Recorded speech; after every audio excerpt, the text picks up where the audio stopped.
চট্টগ্রামের আনোয়ারা উপজেলায় মহিষ পালনের আধুনিক প্রযুক্তিতে ৩ দিনব্যাপী খামারি প্রশিক্ষণ সম্পন্ন হয়েছে। বিস্তারিত মুস্তাফিজার রহমান জাহাঙ্গীর।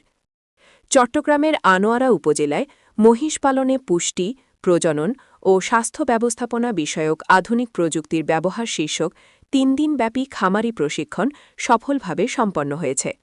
গত শনিবার ১৭ জানুয়ারি ২০২৬ সকাল থেকে শুরু হওয়া প্রশিক্ষণটি সোমবার ১৯ জানুয়ারি ২০২৬ বাংলাদেশ প্রাণিসম্পদ গবেষণা ইনস্টিটিউট BLRI সাভার ঢাকা কর্তৃক বাস্তবায়নাধীন মহিষ গবেষণা ও উন্নয়ন প্রথম সংশোধিত প্রকল্পের অর্থায়নে এবং উপজেলা প্রাণিসম্পদ দপ্তর ও ভেটেরিনারি হাসপাতাল আনোয়ারা চট্টগ্রামের সহযোগিতায় এই প্রশিক্ষণ সফলভাবে সমাপ্ত হয়।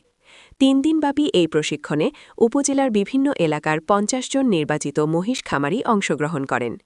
প্রশিক্ষণের প্রথম দিনে প্রধান অতিথি হিসেবে উপস্থিত ছিলেন বাংলাদেশ প্রাণিসম্পদ গবেষণা ইনস্টিটিউট BLRI এর প্রধান বৈজ্ঞানিক কর্মকর্তা ও উক্ত প্রকল্পের প্রকল্প চালক ড গৌতম কুমার দেব।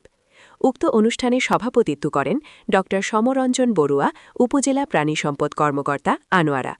প্রধান অতিথির বক্তব্যে প্রকল্প চালক বলেন, বিজ্ঞানভিত্তিক উপায়ে লাভজনক মহিষ পালনে প্রযুক্তি ব্যবহারের গুরুত্ব অপরিসীম।